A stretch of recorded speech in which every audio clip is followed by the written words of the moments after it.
Hello and welcome to Access Sportsnet Lakers, driven by your Southern California Honda dealers with the Hall of Famer, Big Game James Worthy, 5-time champ Derek Fisher. I am Allie Clifton. I think it's only fitting, guys, we can take a breath. But as this game started in the first half with 19 lead changes, 10 times tied, that it would end in a back-to-back battle in overtime fashion. And make no mistake, the Jazz, no matter who's in lineup, Fish, we were just talking about it, they are going to play the game the right way. But I think what we continue to see with the Lakers, they will compete. They weathered a storm there in the fourth, and they will continue to prove that they have depth, Big Game, that can make a difference. Yeah, I mean, you know, it's a win's a win's a win. You know, both teams limited in their firepower, and you had guys who were out there playing hard. The Lakers, you know, I personally don't think a 14-point lead is that big of a lead in this league, the way Utah shooting three. So I wasn't surprised that they came back, but I was very impressed with the way the Lakers kept their composure, you know, stayed in there, defended when they needed to defend, and they pulled it out in overtime. Yeah, no, it's a quality win. Like, of course, you know, as we were talking about, like, there will be things in every game that you can go back and watch and say, hey, we have to be better here.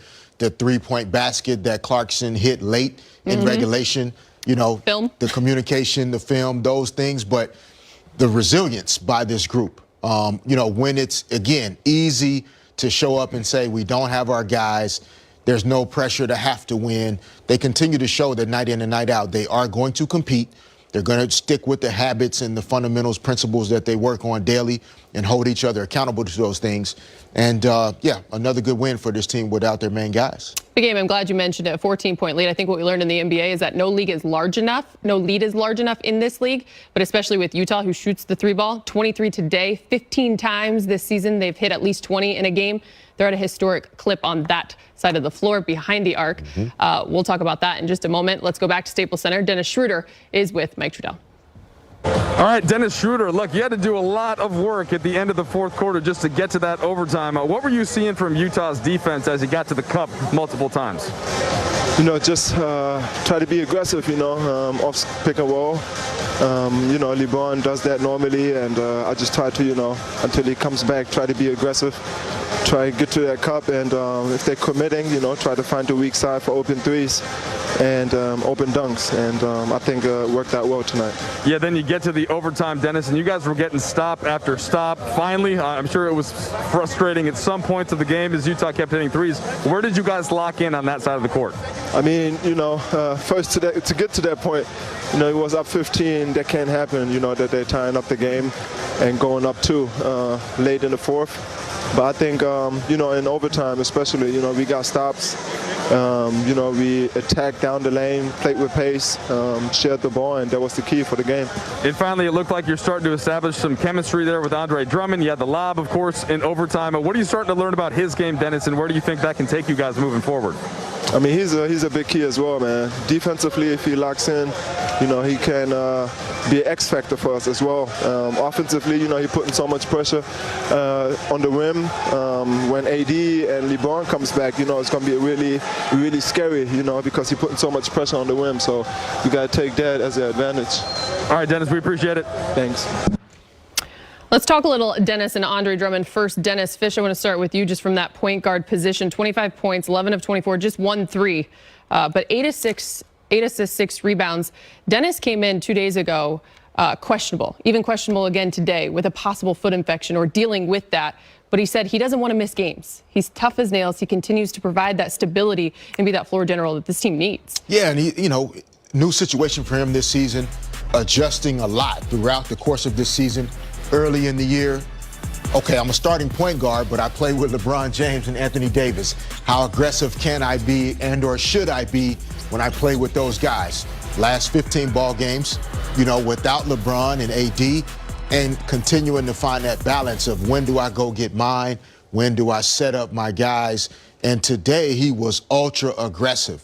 And that's not usual necessarily for Dennis, 24 field goal attempts to get 25 points. Like, sometimes you have to do that in order to send a message to your teammates that you're here to win this game. And he recognizes AD, LeBron out. I could sit out, but I'm not going to because my guys need me. And one time there in the fourth big game when I really turned my focus to Dennis and see how he would take care of the challenge ahead he was on the bench when the Jazz went on that 12-0 run and they went through that 6-minute scoring drought. He came in, he calmed things down.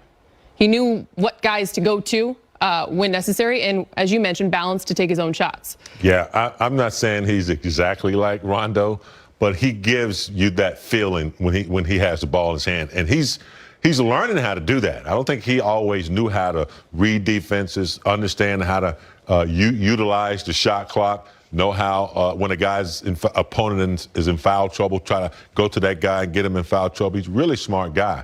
And the one thing that I sense that I feel like he's got like an invisible chip on his shoulder, because I don't think that he thinks he's any less than any of the top guards in the league. When he plays against them, he goes at them really hard.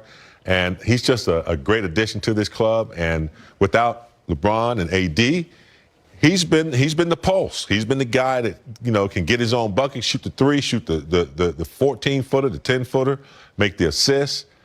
He's really been our MVP since they've been out. The other day I heard a quote from Chris Paul, who we've talked about the respect Dennis has of Chris Paul, and he mentioned it, watching him, especially during the stretch without LeBron James and Anthony Davis, just the way in which he has managed the floor and kept things in check for the Lakers. Transitioning over to DeAndre Drummond. I'd argue this was his best game, big game in a Laker uniform so far. I know there hasn't been a lot, and it was nice in Brooklyn, but today on both sides of the floor, he hit his free throws. He was 7 of 8. He had 3 assists, 2 steals, big in the third quarter, 27 points, 8 boards.